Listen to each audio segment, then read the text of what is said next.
Good evening and welcome to the City of Roswell Mayor and City Council meeting for September the 25th, 2023. I am Mayor Kurt Wilson, and I'd like to acknowledge my colleagues and council members present. Council Member Sarah Beeson, Council Member Christine Hall, Council Member Lee Hills, Council Member William Mortland, and Council Member Michael Palermo. And now I'll turn it over to our city administrator, Mr. Randy Knighton. Mr. Knighton will explain to us how the meeting is run. Mr. Knighton, the floor is yours, sir. Thank you, Mayor Wilson. Good evening, everyone. In accordance with Section Chapter 3.70 of the City Code, the City Council shall hold regular public meetings. The purpose of City Council meetings are for the public to participate and speak on agenda items which constitute formal decision-making by the elected body. These items are listed on the published agenda, which can be accessed via the city website prior to the meeting. This is a public meeting, and some items do require a formal public hearing. A significant and important component of City Council meetings are to hear directly from residents on items listed on the agenda. Public comments or questions are essential for Mayor and Council to incorporate as they contemplate each decision. Residents are at the top of the organizational chart for the City of Roswell, and therefore it is imperative for Mayor and Council to hear from residents in these meetings. We do ask that anyone that would like to speak on an agenda item that you fill out a comment card, which can be received at the back of the room and at the podium in order to ensure an accurate record of the meeting. We ask, of course, that everyone observe the principles of mutual respect and display the appropriate demeanor during the meeting this evening, which is and should be reflective of this great community. The mayor is the presiding officer of the meeting and will ensure the orderly exchange of comments, questions, and discussion leading to decision-making by the elected body. We encourage everyone in attendance and the viewing audience to visit the city website for meetings, events, and departmental information. We also encourage everyone to review and participate in the offerings here in the City of Roswell. You can find a list of those items at roswell365.com. There are a number of events upcoming in the city that the mayor will discuss shortly, along with some other announcements, which promote community physical activity and leisure as we all make Roswell the #1 family community in America. Mayor Wilson. Thank you, Mr. Knighton, as always. At this time, I'd like to call Pastor Tim Newby from the Roswell Assembly of God to the front for our invocation and moment of silence. Amen.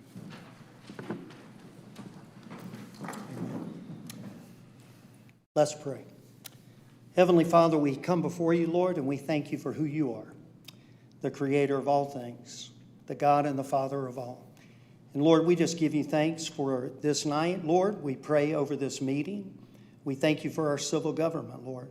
We thank you for our mayor and the council members, Lord, and all those that you have placed in authority within the city of Roswell. We ask you, God, to grant them wisdom. Grant wisdom, Lord, with each and every agenda item. And Lord God, with all of the business that is laid before them. We pray a hedge of protection about them, God.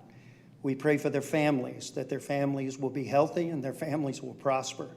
And God, we pray for this community, Lord, that it will be pleasing to you. And God, that we will live together in peace and in harmony. We ask you for all of these things in Christ's name. Amen. Amen. Thank you, Pastor Newby from Roswell Assembly Church of God. Thank you so much. Thank you, sir. At this time, I'd like to call United States Army Captain Shields P. Blankenship to come forward and lead us in the Pledge of Allegiance. I pledge allegiance to the flag of the United States of America and to the republic for which it stands, one nation, under God, indivisible, with liberty and justice for all. At this time, Captain Blankenship, I'm going to ask you to stay up there, and I'd like to ask council to come down for the first item under the mayor's report, which is the reading of a proclamation for the Esteemed Veteran of Roswell Award to United States Army Captain Shields P. Blankenship III. Oh, and everybody else, you can sit down. Sorry. Thank you for seeing.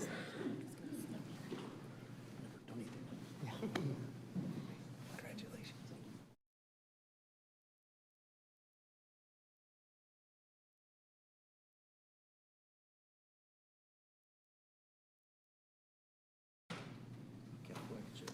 Thank you, sir.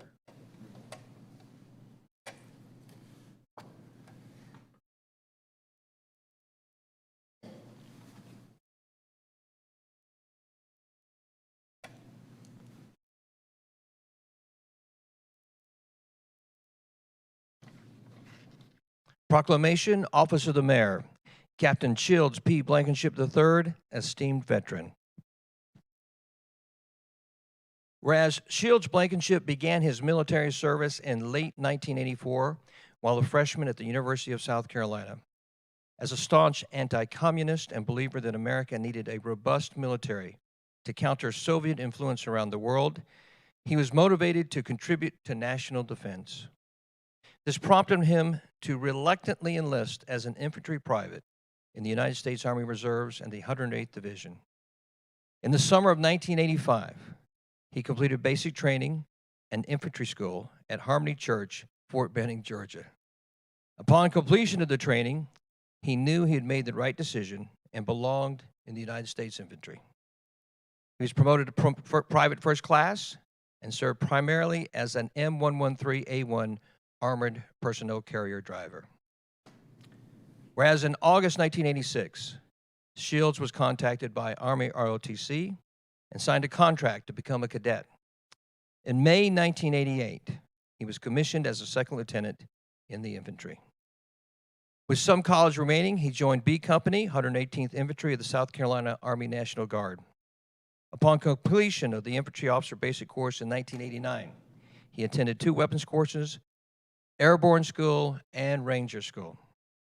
Whereas completed his training, Shields was assigned to D Company, the 38th Infantry 1st Brigade, 8th Infantry Division at Lee Barracks in Mainz, Germany on October 1990 as a rifle platoon leader.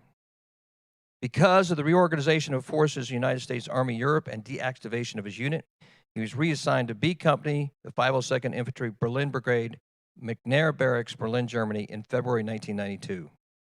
While in the Berlin Brigade, he distinguished himself as a mortar platoon leader.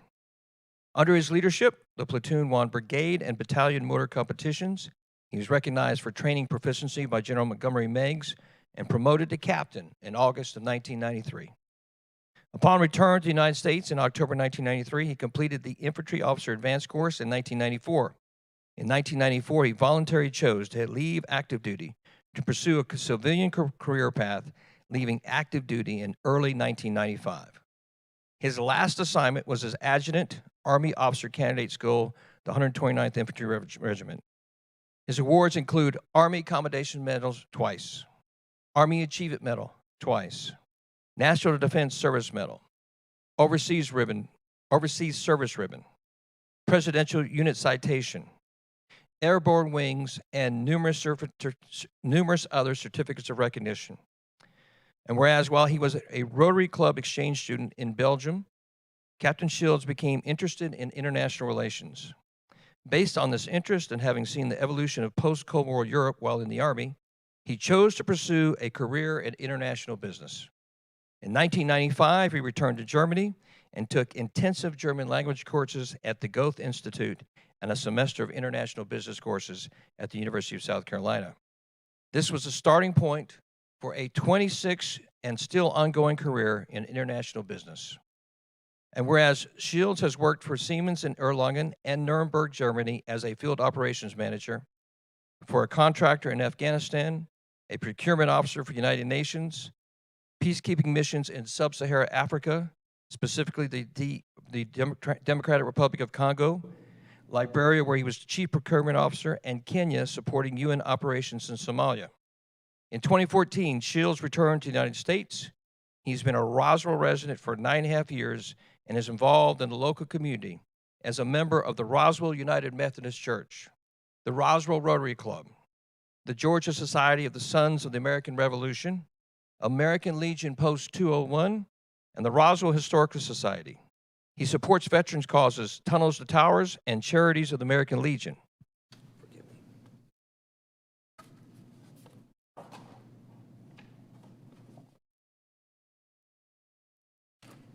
Whereas military service in the Army, particularly in Germany, have been a cornerstone of Shield's life, he credits the Army with giving him many skills that have enabled him to be successful, namely leadership, complex decision-making, and the ability to work as a team with people from all walks of life in American and international society under stressful circumstances with limited resources. He also believes that his civilian career path and accomplishments would not have been possible if he didn't join the Army as an 18-year-old infantry private in the fall of 1984. Now, therefore, I, Curtin Wilson, Mayor of the City of Roswell, do hereby name Shields P. Blankenship III, esteemed veteran of Roswell, and call upon all our citizens to recognize his outstanding service to our country and our community, and that there is no higher calling than those who serve in the United States Armed Forces.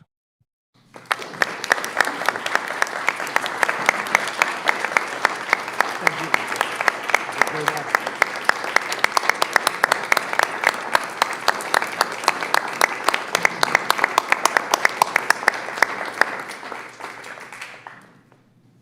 All right, Captain, it's now your turn to talk. Okay, I'll make this short. First of all, I've never gotten to do anything like this, so I really do appreciate it. It's a very significant honor, and thank you for inviting me to receive this award today. Yes, sir. So, for the younger people out there, y'all look like you're in high school. I would encourage you to look at the military as a possible, not career, but something to do for a couple of years as you kind of try to figure out what you really want to do. Whether it's in any of the branches of the service, it doesn't have to be full-time active duty. You can go in the reserves, in the National Guard. But it's something I think valuable and something worth looking into. As the mayor said in this document, it made a huge difference for me. So once again, thank you very much. It's good to be here tonight, and thank you, sir. Thank you, sir. Appreciate it very much.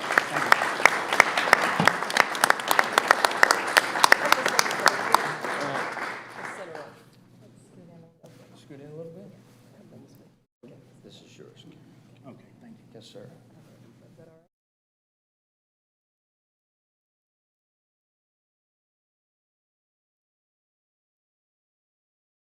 Outstanding. Yes, thank you very much. Thank you so much. Oh my gosh. It's an honor for us to have you here. Thank you. Your daughter practiced her German. Yeah. Oh, pardon me. Thanks very much. Enjoy Spain. I will. Take it off tomorrow. 12 days? That's right, 12 days. I'll see you when I get back.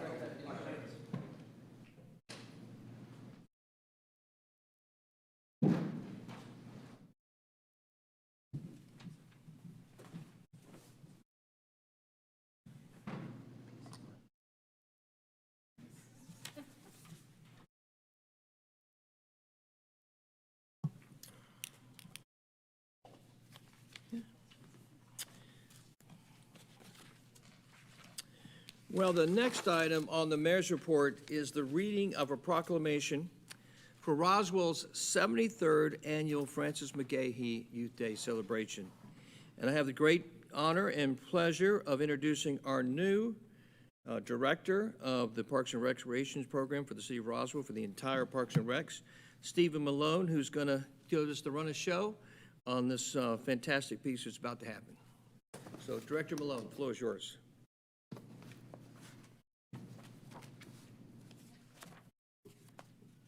Good evening. Thank you. First, I'd like to express my gratitude to Mayor and Council for granting us the opportunity to gather here tonight and introduce the Roswell Youth Advisory Council for this year. I'm going to ask them all to stand up for me real quick. This year's group consists of high school age students who are either residents of Roswell or attend high school within the city boundaries. Our diverse membership includes students from Centennial, Roswell, Milton, Marist, Innovation Academy, and even some who are homeschooled. This enthusiastic group of students has exciting plans for the upcoming year with a focus on various initiatives, including the highly anticipated Youth Day Festival. One of their initial projects involved designing the logo for this year's celebration, which they've dedicated several weeks to crafting that logo this year. So I'm thrilled to share with you their hard work, which is this year's Youth Day logo for the parade. And I kindly request that the members of the mayor and council permit our youthful representatives to join us and present this year's Youth Day proclamation. Thank you, Director Malone. At this time, I would like to call the entire Youth Council, including the Youth Council Mayor, Isabella Zapata, to come up here and join us on the dais. Thank you.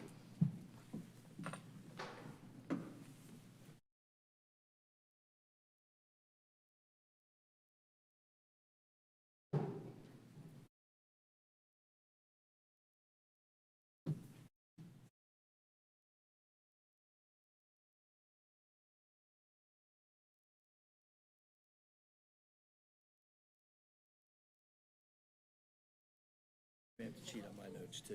Okay. So the mic is on. If you want to. Do I have to start reading? Wait till everybody gets up here.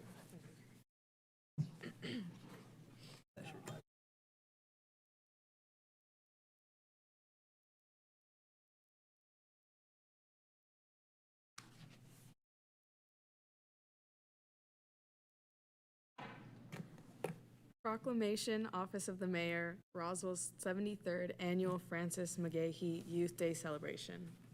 Whereas the youth of Roswell are an important part of the community, and whereas the youth of Roswell represent the future of our great city, and whereas for the past 73 years the city of Roswell has celebrated its youth with a citywide celebration, and whereas the theme for the 73rd Annual Youth Day Celebration is Sounds of Roswell, and whereas the city of Roswell would like to invite everyone to the festivities on Saturday, October 14th, 2023, the annual Francis McGahee Youth Day Parade, Fall Farm Days at Smith Plantation, Touch a Truck at Roswell City Hall, and Art Block, highlighting both National Arts and Humanities Month and National Hispanic Heritage Month at the Roswell Cultural Arts Center. Now, therefore, I, Isabella Zapata, Youth Mayor of the City of Roswell, do hereby proclaim Saturday, October 14th, 2023, as Youth Day in the City of Roswell, and I call upon all our citizens, those young and young at heart, to help celebrate and promote this most honored, fun-filled day in our community. In witness whereof I have hereunto set my hand and seal this 25th day of September, 2023.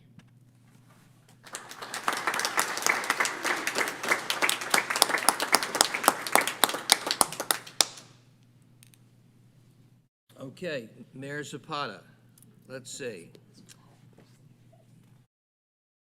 Oh, you know what?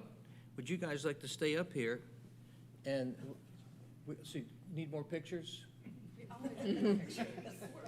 So would the rest of the youth council like to come up here? Okay. Yeah, come on back. I think last year they made some motions. Oh, I think we're gonna have them on the consent agenda. How about that? Oh, you got a motion? Oh, I think that they get to make some motions. Oh, you got the And- motions they wanna make? yeah, Okay. yeah. You got any motions you wanna make, guys? Come on in, come on up. Let's get you guys. Last year I remember one about getting out of school on. Oh, this kind of stuff. I got you.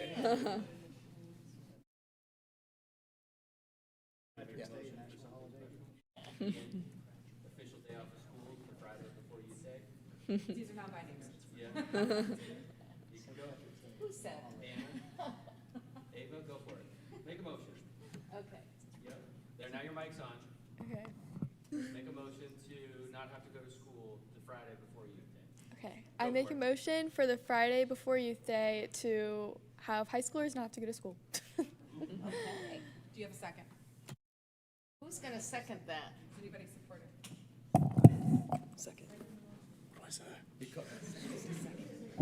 I second that. So now you call for a vote, Mayor Zapata? Now you call for the vote. Say all in favor. Okay, all in favor? And then support it. You gotta raise your hand. That seems unanimous to Wow. me.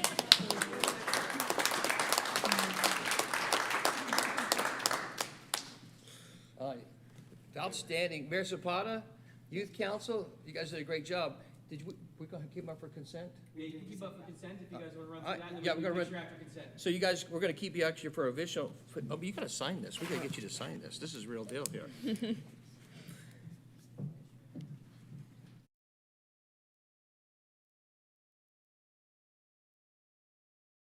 Very nice. That signature is much better than the other guys. There's the Youth Day proclamation. Well done, Youth Council and Mayor Zapata. Well done. All right, so we're going to go to an official item of business. We're going to go to,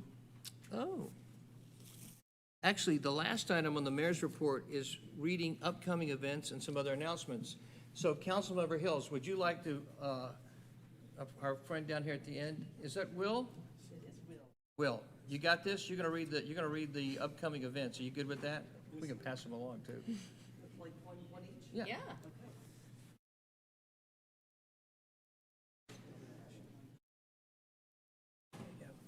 All right.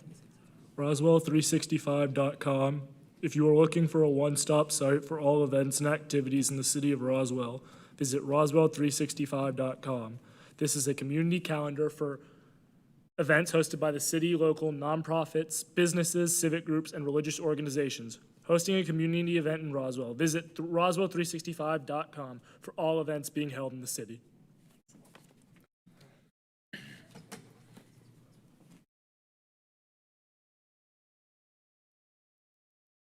Sunday, October 1st, 2023, 2 p.m. to 5 p.m. on Cannon Street. Come out to historic Roswell for the 10th anniversary of the Roswell Wine Festival.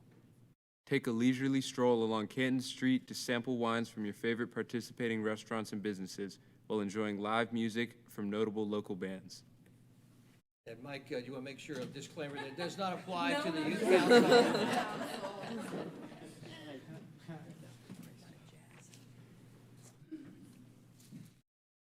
A Night of Great Jazz, Sunday, October 1st, 2023, 4 p.m. to 6 p.m. at the Roswell Cultural Arts Center. Joe Gransenden Jazz Milestones, 17-piece band for an evening of arrangements highlighting the roots of jazz in America through artists like Frank Sinatra and Court Basie. Go to Roswell365.com for ticket information and to see all the other events at the Roswell Cultural Arts Center.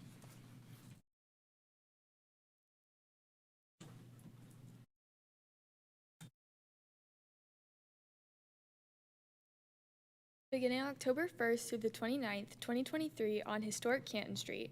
Sponsored by the Roswell Women's Club, schools, clubs, sports teams, and organizations can all participate in the 2023 Boo Y'all Scare Contest by designing and displaying a family-friendly scarecrow in one of 4 categories: businesses and merchants, schools and teams, nonprofits and clubs, and families, neighborhoods, and individuals.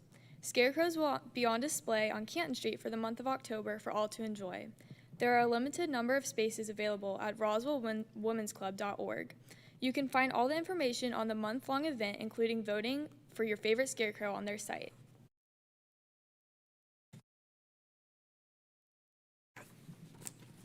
Tuesday, October 3rd, 2023, from 6:30 to 9 at City Hall.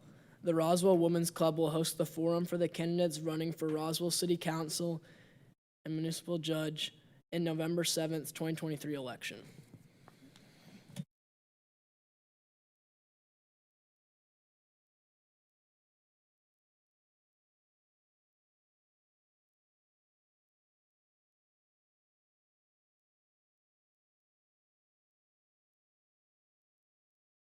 Motoring Festival, Saturday, October 7th, 2023, 10 a.m. to 3 p.m. at City Hall parking lot.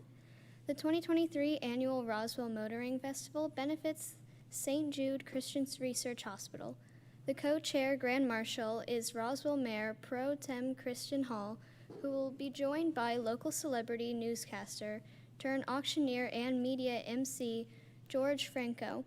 This event is free to the public. Guests will enjoy an array of exquisite, rarely seen cars, boats, bikes, and more with vendors, both automotive and art-themed. There will also be coffee barista, snow cones, photo booth, and face painting. Go to www.atlmotorfest.org.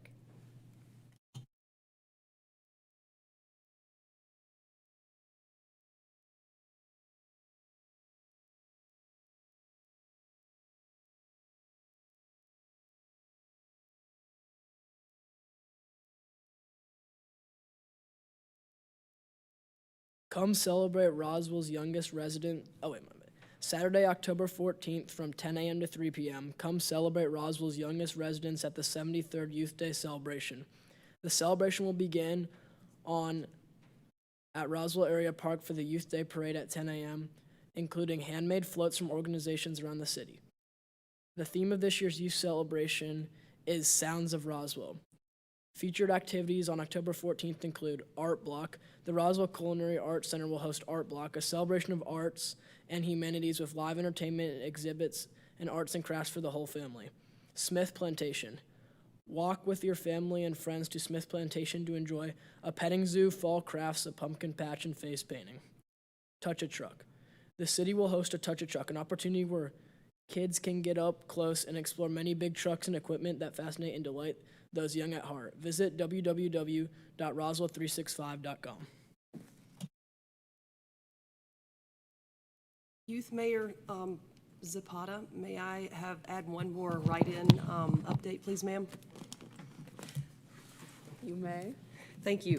Also this weekend, Roswell Arts Fund is hosting Boku Blues and Jazz Fest on the east side of Roswell. If you go to roswellartsfund.com, you can buy tickets for that. It's pretty much all day, and they have a pop-up artist market. So please consider entertaining your friends, family, and yourself, and check out some great music and great fellowship with friends. Thank you.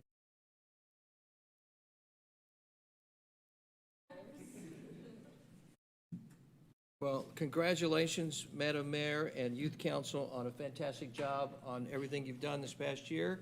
You've still got some work to do before the youth parade. We look forward to it. Thank you guys for your leadership.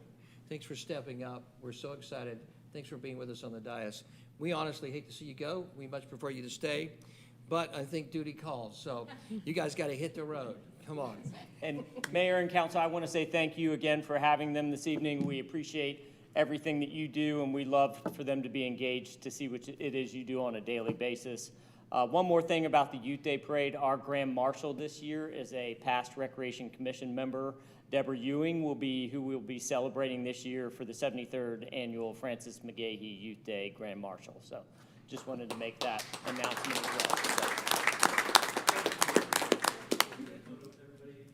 Do you want everybody down here? Mayor Zapata, lead the group.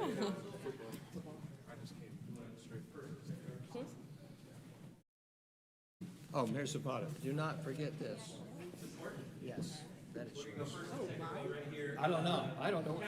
This has these. Never come down this side before. This side first.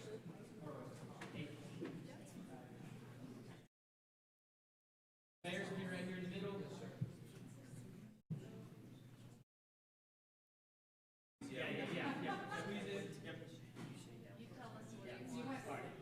Mayor in the middle. Yep.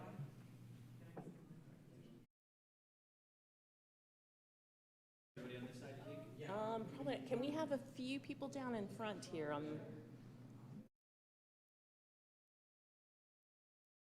I think you should. I think you should show. Well, yeah, perfect. Don't cover your perfect. Don't cover your. The two.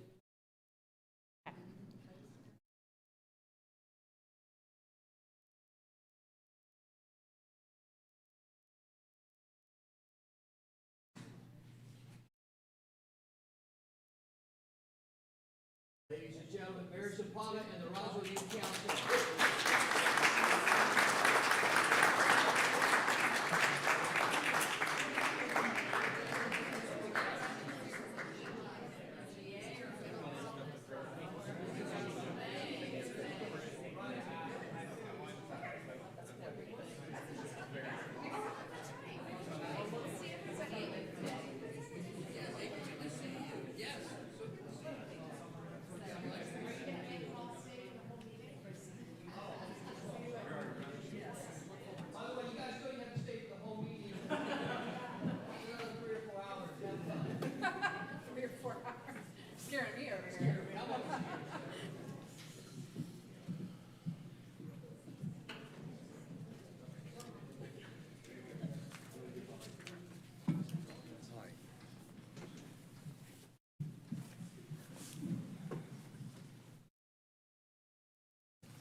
Okay, that was the last item on the mayor's report.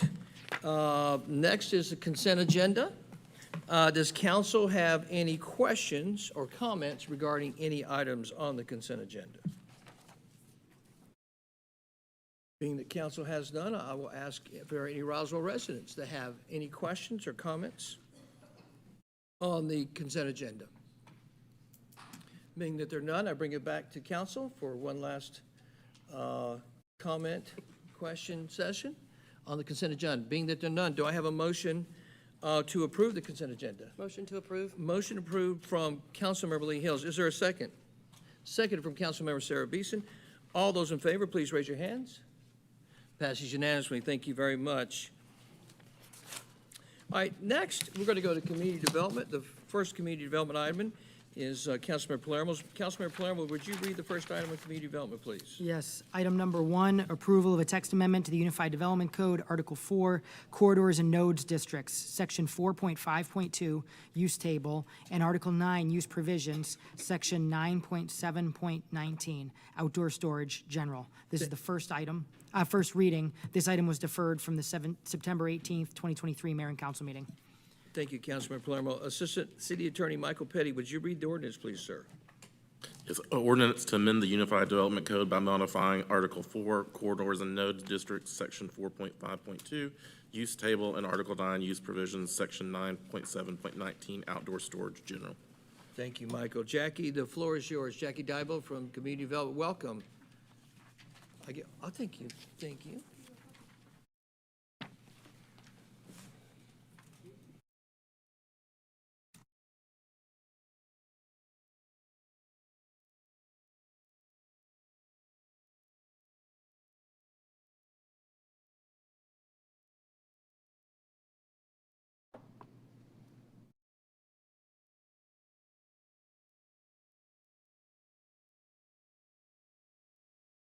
Good evening, Mayor and Council. This is the first reading of the text amendment for the approval of a text amendment to the UDC Article 4, Corridor and Nodes, Section 4.5.2, Use Table, and Article 9, Use Provisions, Section 9.7.19, Outdoor Storage General. This is the first reading. This was initiated by the Mayor and Council at their July 10th meeting. It was heard by the Planning Commission at the August 15th meeting, and it was deferred last Monday, so this is the first reading of this text amendment. So to go through it a little bit, some of this is going to be a little bit of a repeat in here, but we want to go over what was initiated and then what was heard by Planning and what was indicated by Planning Commission. So, as stated, as initiated, outdoor storage general to become a conditional use in the Parkway Village zoning classification, as you can see on the screen. This also was initiated as part of that to add to Article 9.7.19, letter B, to update the use standards. Where general outdoor storage is allowed as conditional use, it would be permitted with the standards below. It must be fully screened from view from the public right-of-way, public parking areas, and abutting properties using a type C or D buffer, and that the outdoor storage rental or sales revenue shall not exceed 5% of the annual revenue for the store location. And under the defined, under number 1, the outdoor storage of contractors' equipment was indicated part of the initiation to be for sale or rent. This is what was initiated by the Mayor and Council. The next slides indicate what the Planning Commission recommended at their August 15th meeting. To strike the proposed language of the text amendment. To add outdoor storage general as a conditional use in the Parkway Village District. To make the following change to 9.7.19. Where general outdoor storage is allowed as a limited or conditional, it must be for use. It must be fully screened from view of the public right-of-way, public parking areas, and public properties using a type C or D buffer. So as stated, Planning Commission recommended approval of adding this outdoor storage general as a conditional use, but they also created a new use, outdoor rental of construction and landscaping equipment, to be a conditional use in the Parkway Village zoning classification as well, as you can see on the screen here. Then they also added standards to go with that. The site must be greater than 7 acres. The outdoor rental must be located entirely behind the front facade of the primary structure.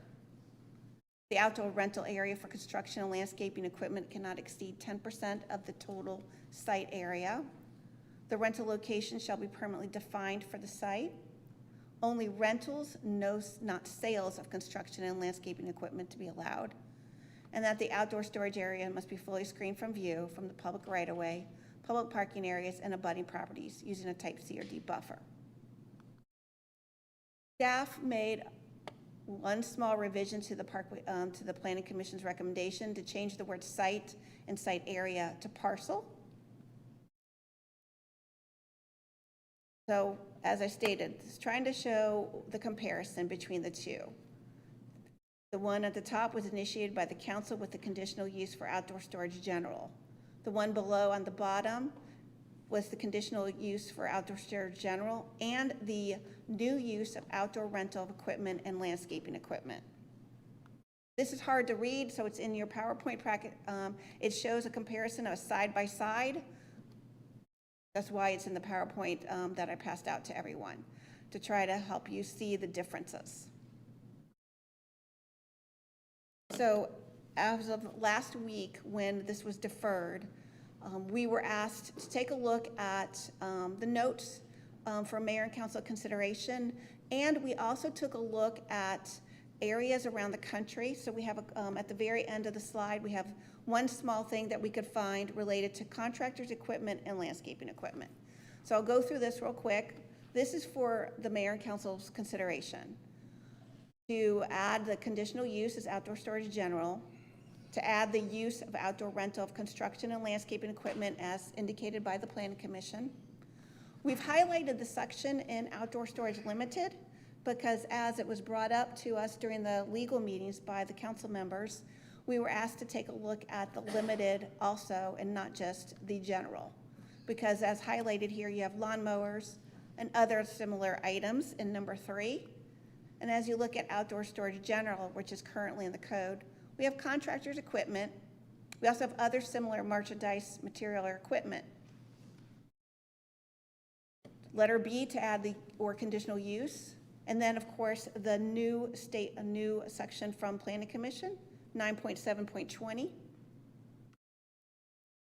And then just a 9.7.20 to change site to parcel. And then at the very bottom of your screen, we took a look at definitions around the country, and this is what we could find from Maryland, a definition of contractor and contractor's equipment storage. It's the only one we could find that actually listed contractor's equipment and landscaping equipment, which is what this discussion seems to be about, the addition of landscaping equipment as well. Do you have any questions for staff? Council, any thoughts, comments, or questions for Jackie or Councilmember Palermo? I think I have 2 questions. So first off, thank you for this presentation. Thank you for the side-by-side comparison. That was really helpful. So basically, my question is, if council passes this tonight, and so whether it be the way it was initiated by mayor and council, or it's based on the Planning Commission recommendation, would it affect anything in the city besides the PV zoning? No, this is only for Parkway Village, as stated. So as you can see, with even both the Planning Commission's recommendation and council's initiation was only for Parkway Village. Okay, so there'd be no changes to any rules outside of the Parkway Village. Great. And so my other question is just, I'm wondering if it's possible for us just to get a high level on the perspective from the Planning Commission on why they felt to be more effective to go the path that they proposed compared to the first one. I certainly see some advantages. You know, I think the aspects around the sites, the parcel size and parcel percentage and and the location permanently defined. I think that actually makes it probably a lot easier for clarity as well as enforcement. So I certainly like that update, but big picture, is it possible for us to understand why the Planning Commission gave the big picture recommendation changes? Sure. I do know a planning commission member is here this evening and will probably speak as well. But big picture is I think they were taking a look at the whole and trying to understand what they meant by contractors' equipment. And then by adding the new use, I think they were trying to tailor it specifically to help out what would be landscaping equipment and construction contractors' equipment, which is what we understand to be the possible changes that come about related to this. And they were also looking at the Parkway Village section, which the village areas were required to be 7 acres. So they were trying to keep it where it wouldn't be something that might come on a small tract of 1.5 acres or 3 acres. So they were looking at that. And the percentage of the 10% does actually make it easier to calculate compared to the 5% for the money percentage. So that section was a lot, would be a lot simpler to calculate 10% of a property site compared to 5%. So, but I do know a member of Planning Commission is here and will be able to speak to what they thought and what the changes they made and brought forward. But most of their items are very similar. As you can see, their last item, letter F, is very similar actually to what we have already. And they indicated they felt rentals, not sales. I think that would still work. And as you all know, this is an accessory use to to the property. It's not the primary use. The primary use of the site is retail. Thanks, Jackie. Michael, anything else, sir? My final question based on kind of what you said. So mentioning primary use and all that. So with the Planning Commission recommendation behind the front facade of the primary structure, does that ensure that any property that would request this has a primary structure? In other words, it would not be just vacant land that someone's requesting to store? Is that something that you can confirm, or does that need to be updated to clarify? Well, I believe by adding letter B there for what Planning Commission did, you have to have a building or a structure at the site in order to have a front facade, which would not allow something that's vacant to be able to store these materials. Thank you. Thank you, Councilmember Palermo. Any other comments or questions from council? Councilmember Beeson? 2 separate items. I do actually agree with Planning Commission's recommendation of the 10% versus the 5% of sales. Enforceability is going to be a huge component of this. But I do have a follow-up question, probably for you, Jackie. Is the reason why we're only looking at this for Parkway Village zoning is because we have a specific vendor that's looking to use this on their property as opposed to including it on commercial heavy or CH, which is also zoned for limited for both outdoor storage limited and outdoor storage general. Is there a reason why we're not including the conditional use for that as well? We were only looking at the Parkway Village, and that's the reason why it's listed in that section. Understood. Thank you. Thank you, Sarah. Any other thoughts, comments, or questions from council? Being to none, thank you, Jackie. At this time, any Roswell residents like to address this matter? Welcome, sir. Make sure you please identify your name and your particular positions that you might have within the city and where Thank you you. live. My name is Eric Schumacher. I live off Chafin Road, and I'm on Planning Commission. I'm happy to answer any questions. So first of all, the reason that Planning Commission decided that a new use type might be an advantage here is because the language that was initiated by council actually would provide this use, and the proposed use was rental and sales of equipment. It would have added that as a use by right to over 350 additional properties in the city of Roswell. So I know that the interest here was to provide an opportunity in Parkway Village, and so adding a new use in this way perhaps made things simpler, so that we didn't have to consider all of the potential impacts of giving this use by right. So I guess I have a map that I tried to generate that would have shown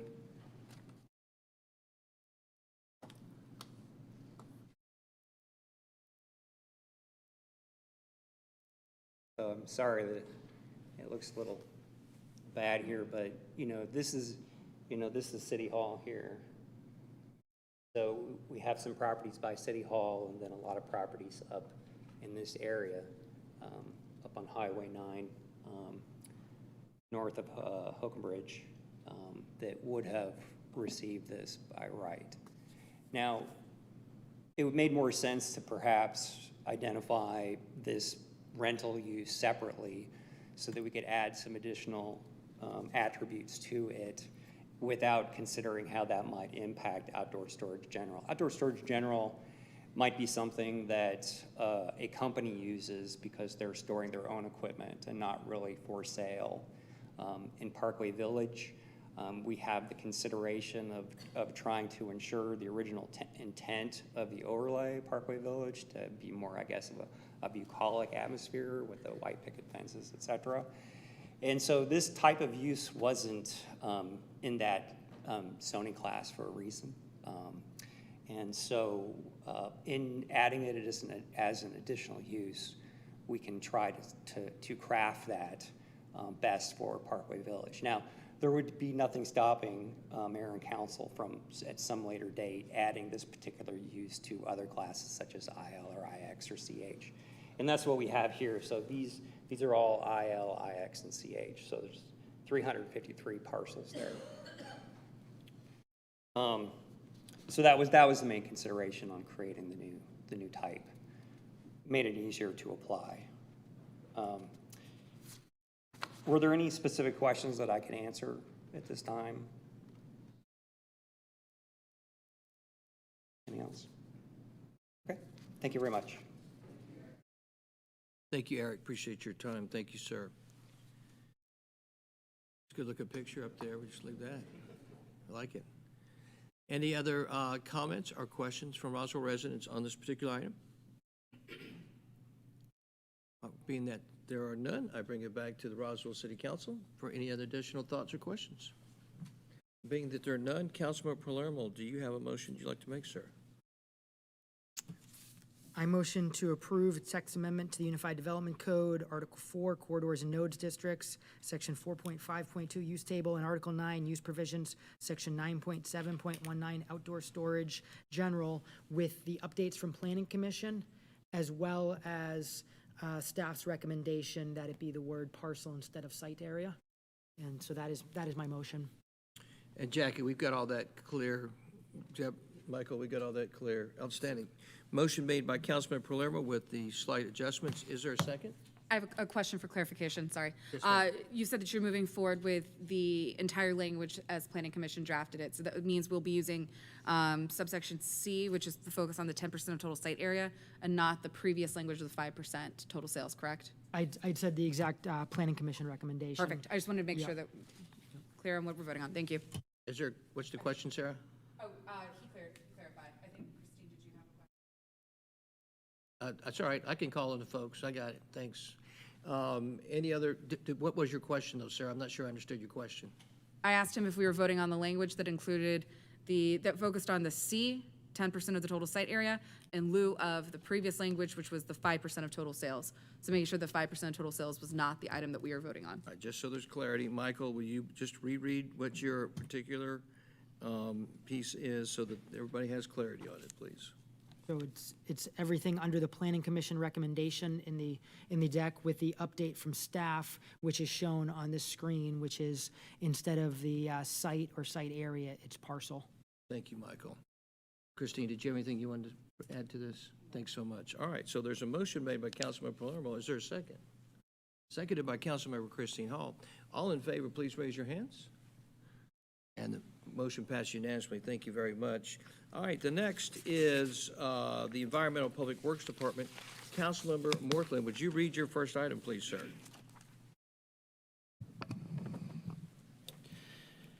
approval of the initiation of the text amendment of the Uniform Development Code, UDC Article 12, Environmental Protection, Section 12.5, Stormwater Management, and Article 13, Administration, 13.2, Review Authority, presented by Mr. Brian Watson. Welcome, Brian. Thank you, sir. Good evening, Mayor and Council. This item is to recommend revisions to Article 12, Environmental Protection, Section 12.5, Stormwater Management, and Article 13, Administration, Section 13.2, Review Authority of the Unified Development Code to allocate sole authority over stormwater to Environmental Public Works and/or their designee. With that, I'll take any questions. Thank you, Director Watson. Everybody have clarity on this particular issue at hand? All right, and everybody understands there's another one following up this, right? Just FYI? All right, so are there any thoughts, comments, or questions on this one? Councilmember Palermo. And I don't think we'll need the same hour plus that we used in committee, but I do want to share my position, and my position is the same and certainly will affect my vote tonight. Stormwater issues are a major issue to more and more residents in Roswell. With the more of the intense development and the effects that we've just seen over the years, it's really important that at no time are we reducing our the requirements, or let me rephrase that, creating an opportunity for the requirements to be reduced. So the strong majority of this entire document, I fully support. I fully support the intent that this should be housed with an EPW that really are experts within stormwater, and the whole discussion and debate and division, et cetera, was based on one piece, which is basically that as written, this piece makes it easier to get a variance because it's going from 2 people required to approve it down to just 1. And that's something I disagreed with. That's why Christine Hall and I voted against this and really debated to change that piece. After the 4-2 vote, I was glad that after that discussion, there was appetite to add a separate item, which was to address the variance piece. But that being said, I do not support voting for this piece without knowing that the variance piece will be truly addressed. So that's my position. It's identical to committee. We certainly can go back and forth like we did at committee, but I'd be remiss if I just didn't share my position on it. Thank you, Councilmember Palermo. Any other thoughts, comments, or questions from council? You guys really want to dive into this, don't you? Councilmember Hall. Just to follow up on Councilmember Palermo's commentary, I am in agreement. I am looking forward. I cannot support this with the variance piece as was discussed, and I do look forward to and I'm grateful to the mayor for suggesting to bring the second item that I think we can all get resolution on. Sarah. Yes, ma'am. Councilmember Beeson. I'll keep it quick to summary. So my perspective is the opposite in the sense that the variance has always been in our language. It's not a land use variance as we would interpret it as ways in our code that you're trying to circumvent something. Instead, variance in the use of the word in this situation applies to not meeting the stormwater blue book standards. There's 10 instructions that are specific in this code that pertain to parameters, 2 feet berms, the topography of the site. If you cannot meet those, there's a way that you have to be able to address the variance. In this case, the variance of design, not the variance of standards, or circumventing those rules. And because the way that we've stripped the use of 2 departments in this, because that actually does open us up to a lot of liability. When you look at baseball, you assume the other guy got it and they didn't get it, and they assume the other person got it and they didn't get it, and you drop the ball. In this case, it prevents the city from dropping the ball.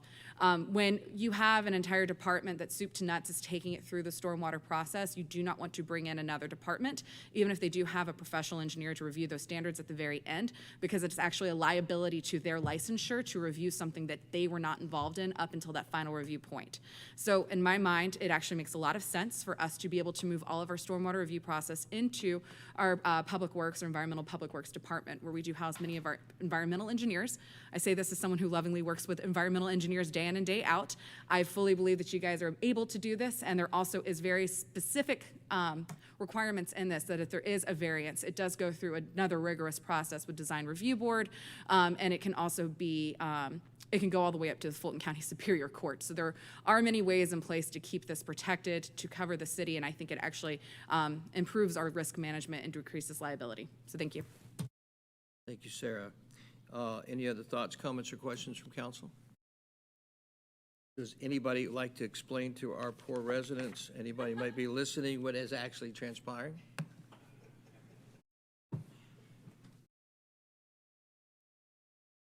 Anybody? Because somebody has to explain this silliness to our Roswell residents. This is part of, this is Roswell for the last 30 years. Roswell being cute, making lots of changes instead of just, you know, so complicated. I can't imagine trying to follow this out there.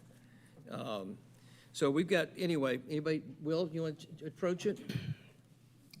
So with the assistance of Mr. Watson here, can we take a high-level approach on the intent of what was coming forward? Okay, I'll say it. This is really simple.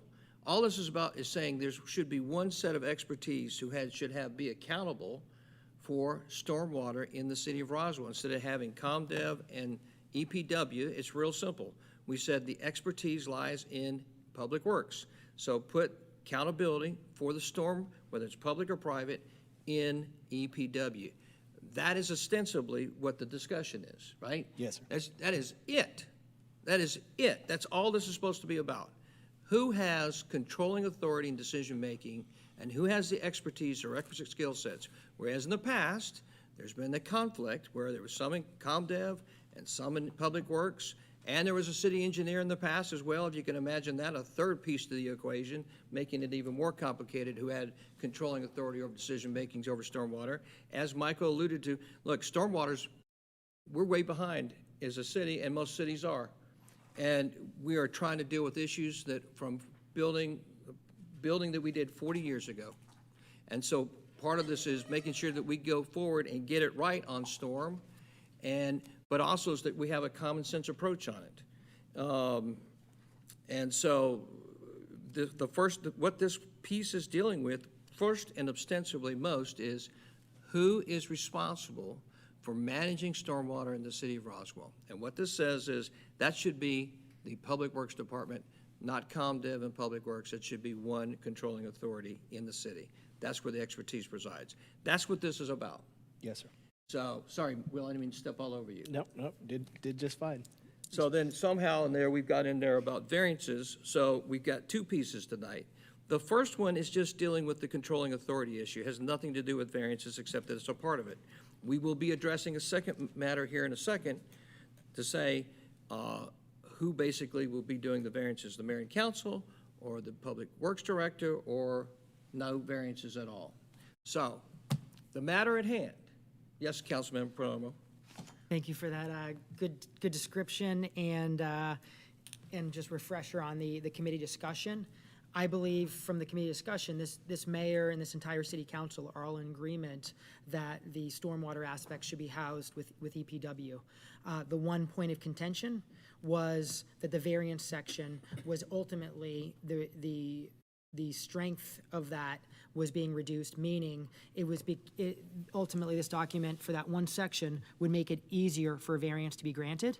And that's where respectfully, I disagree with the mayor, I disagree with Councilmember Beeson, and obviously disagreed with the majority on here, because as Christine had pointed out at that committee meeting, there is subjectivity in those aspects that would give the opportunity for a staff member to grant a variance. And ultimately, stormwater creates a major burden on a lot of Roswell residents, and we need to make sure we're not making that variance process easier, and that's really where the point of contention was.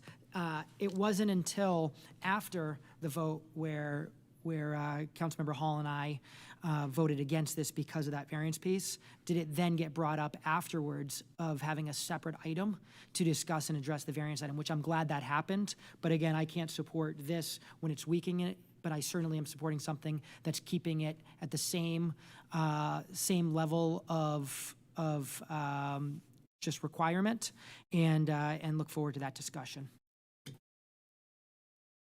Any other thoughts, comments, or questions? All right, thank you. I will now ask any of our Roswell residents if they would like to address this item in any shape, manner, or form, with any comments or questions. I don't blame you.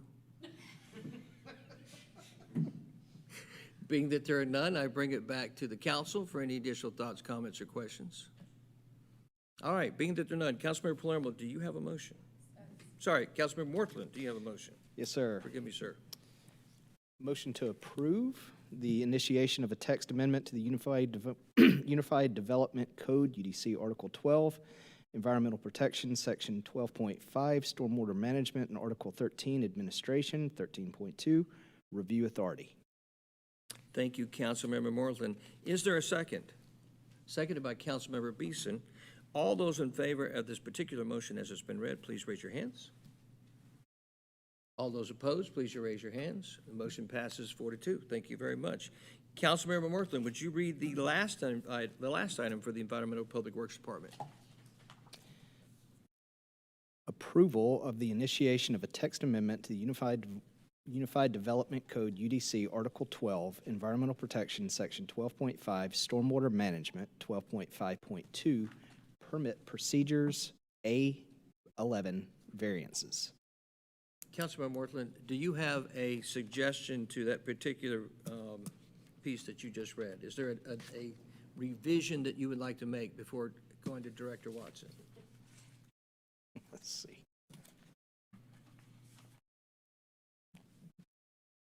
Let's see. We are going to, how about we put forward the conversation about removing the variance section? So, Councilmember Mortland, just to be clear, approval of the same text amendment, but there is one. Removing of the variance section, yes. Removing of the variance section is the matter at hand. Thank you very much. That is brought before you, Director Watson. Thank you, Mayor. So at committee, this item was brought up, and I was asked by Councilmember Palermo to come back to Mayor and Council with my thoughts.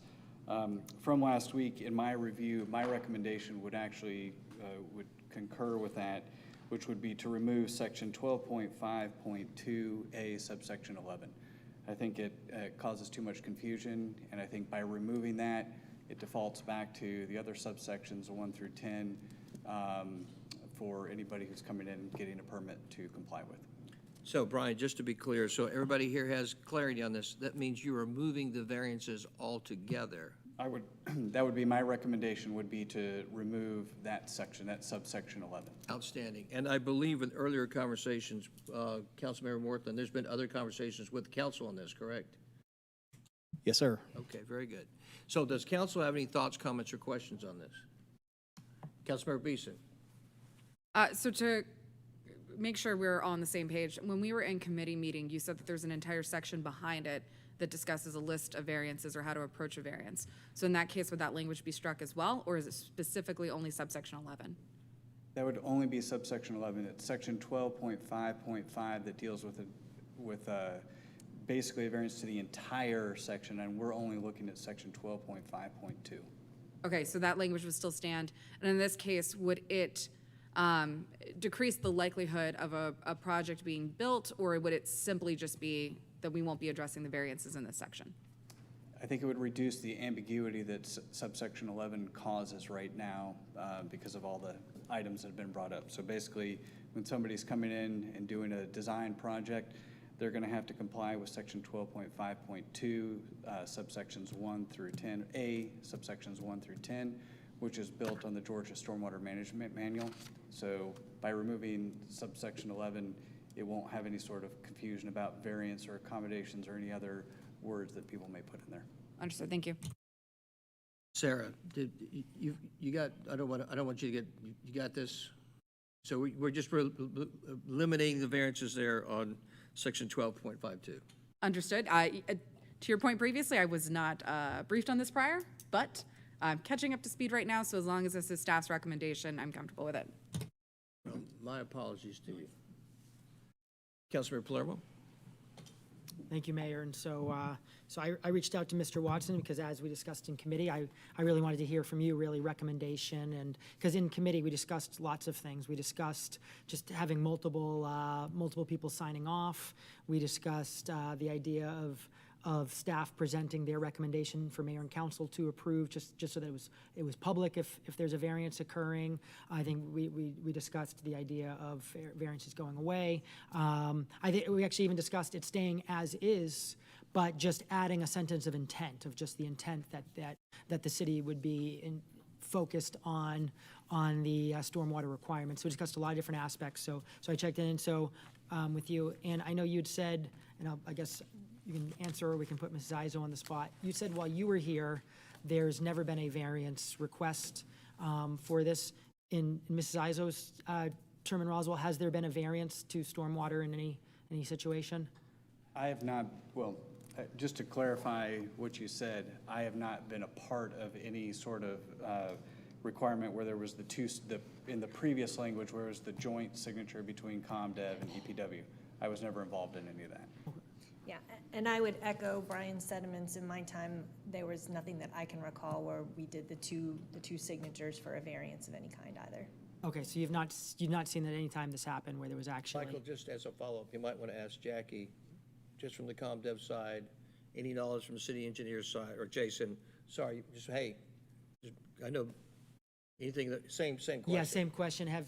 So Jackie, in your tenure here in ComDev, have you ever seen or Jason as well, have you seen when has there actually been a variance to the stormwater requirements that you've seen? I heard never and I heard no. Okay. So it's something that was not coming up anyways. And then I guess, Mr. Watson, what about other cities? Do you see other cities doing variances a lot, or how does that work with other cities? Once you get outside so I want to deal with that question when you look at the Metro North Georgia counties. So the Atlanta Regional Commission a number of years ago adopted the Georgia Stormwater Management Manual. And they made any of the counties and municipalities that are within that region to either accept the Georgia Stormwater Management Manual or develop their own. And in developing their own, it had to be as strict as the Georgia Stormwater Management Manual. So in this region, most people have just adopted the Georgia Stormwater Management Manual. That's the simple thing. So I have not seen in this region where there is this type of language that's presented. So meaning the codes in the other cities in this region do not give this option for variances? Correct. Okay. Correct. That I have seen. If there's one out there, I haven't seen it. Yeah, So just for clarification, Michael and Brian, I'd love for you to re-emphasize that point, because that's something that, again, most Roswell residents, let alone most Roswell elected officials, most Roswell talent staff have no idea, and it goes to a lot of other issues in the city historically. I'd love for you to re-emphasize that, because this sounds like it's benign. It's not benign. So I'd love for you to re-emphasize that point. Yeah, so thank you for letting us know that the big hour-plus debate that we had at committee was for allowing the possibility of giving variances to stormwater requirements, when it turns out all the cities that you're aware of in our region do not allow variances to stormwater. And the fact that it's not documented for the ones that you're familiar with. And again, that's just absolutely reminds me why I have this position that I think an issue Roswell has historically had. And at least it sounds like, hopefully not as much with stormwater, but certainly from a zoning standpoint, is not sticking to the code and just giving variances. And I think it's really important that we certainly see other cities being successful, that they have a code and they expect developers to stick to it. And obviously we see a lot of examples where that's happened from a zoning standpoint. Understanding that with stormwater it is different, there still is that subjectivity. And I think it is really important we're just being completely clear that if someone wants to develop, we expect them to meet the stormwater requirements and not create a new burden for the existing neighbors within Roswell. So I definitely am supportive of removing the variance option, and definitely feel that will make this a much stronger stormwater guidance within our code. Well, I gave you a layup, and you just slammed it in my face. I mean, that was an easy one, and you just slammed it back. No, the question at hand, the question that's inherent in the city, the problem is that the city over-engineers and over-solutionaires. So perfect example, as Brian is the expert of this says, you don't even need to put this in your code. But what we have done historically is over-solutionared for problems and create more problems and create more bureaucracy and create more headaches and create more discussions. And what Brian is saying, look, other cities don't do that. They don't even, not in the questions, like, they're not even putting that as, they're not gonna over-engineer their code. So, for me, that's a much bigger problem than the variance question. Anyway, any other thoughts, comments, or questions? So, I think this is, have we addressed this, council? And it's been out here? Okay. Roswell residents, would you like to address us? Yes, ma'am. Welcome. Yes, yes, ma'am. Please share with who you are and where you live. Kelly Davis, 65 Vickery. Where do y'all want these? Here? Yeah. 65 Vickery Street, Mill Village. I'm using the opportunity because of environmental protection subject. I have nothing to go against these two items. Okay. I if was it's up not- here last Kelly- month. I was Kelly- up here last month. Kelly, if it's not referenced to this And item. you asked me to email you.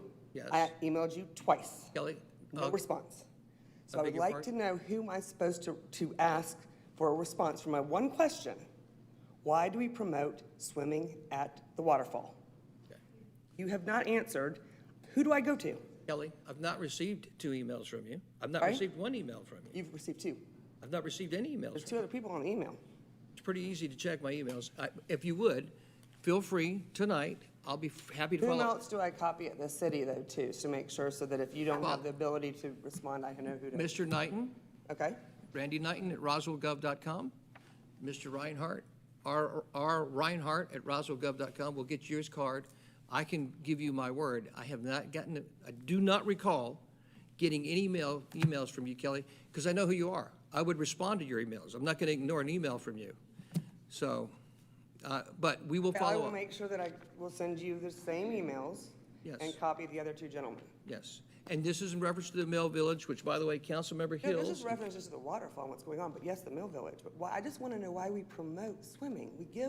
We put Okay. life preservers down there, and it's a hazard. That's Thank the you. only, just someone respond of why. Kelly, Councilmember Hills, Councilmember Mortland are working with your community on I that know issue. that, I my do know father's that. well aware that I'm here right now, and everyone's supporting me what I'm saying. I'm well aware of everything going on.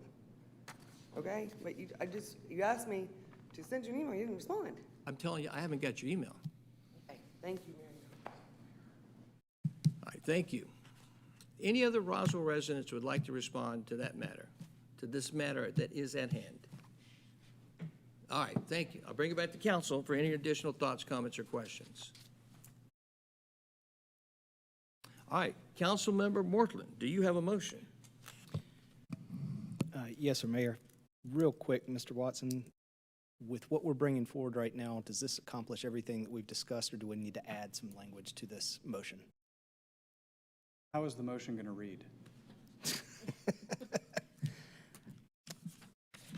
Well, we have got the approval of the initiation of the text amendment to the Unified Development Code, Article 12, Environmental Protection, Section 12.5, Stormwater Management, 12.5.2, Permit Procedures, A11 variances. Do we need to make any other? To Remove subsection 11? I actually have to ask the question of Mr. Petty, because it came in as one thing and because we're changing it. I just want to make sure what I would want is that it's, what I'm recommending is different than the motion that came forward initially. I'll defer to. I just want to make Mr. sure Petty. how it reads is correct. That's fine, the way he worded it. Then Okay. Okay. Thanks, Will. Yes, sir. All right. We're ready? Sharon, good to go on that, correct? Right, Rich, good to go on that, correct? Mr. Knighton, good to go on this? Okay. Brian, good to go? Yes, sir. Michael, are we good to go on this? All right. Councilmember Mortland has made a motion. Is there a second? Seconded by Councilmember Hall. All those in favor of the motion as been amended by Councilmember Mortland, read and amended, please raise your hands. All right. Thank you very much. It passes unanimously. All right. Next is the Finance Department. Councilmember Hall, would you please read the next item on finance? Thank you, Mayor. Yes. Item number 4, approval of an ordinance to adopt a millage rate of 4.949 for FY 2024, and this is the second reading. It'll be presented by Deputy Director Georgette McCray. Thank you, Christina. Assistant City Attorney Michael Petty, would you please read the ordinance? Yes, sir. Ordinance to adopt the millage rate. Whereas the mayor and council of the city of Roswell are the governing authority of the city of Roswell, and whereas the governing authority of the city of Roswell is authorized by state law at OCGA section 48-5-32 to set the millage rate for the collection of ad valorem taxes, and whereas all required notices have been published or are scheduled to be published in a newspaper of general circulation throughout the jurisdiction pursuant to such statute. Now, therefore, the mayor and the council of the city of Roswell wish to establish a millage rate of 4.949. The millage rate has a component of 4.049 mills for the general fund, operating and capital improvements budgets, and a component of 0.900 mills for service bond indebtedness. Thank you, City Attorney Michael Petty. Georgette, welcome. Welcome. How are you? Good evening, Mayor and Council. So this is the second reading to approve an ordinance to adopt the FY 24 millage rate of 4.949. This is to approval of an ordinance to adopt the FY 24 millage rate, second reading of 4.949.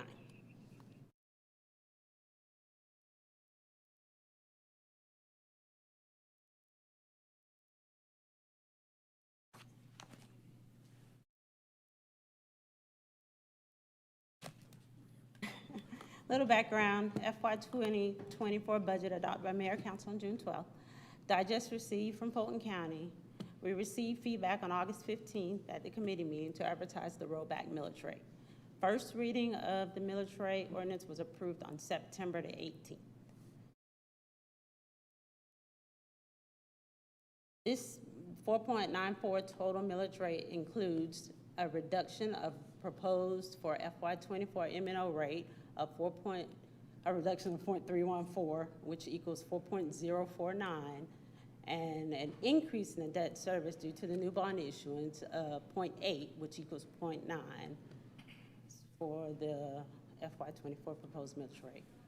Represents the rollback rate. I will take any questions you may have. Thanks, Georgette, so much. Any questions, comments from council? Thank you.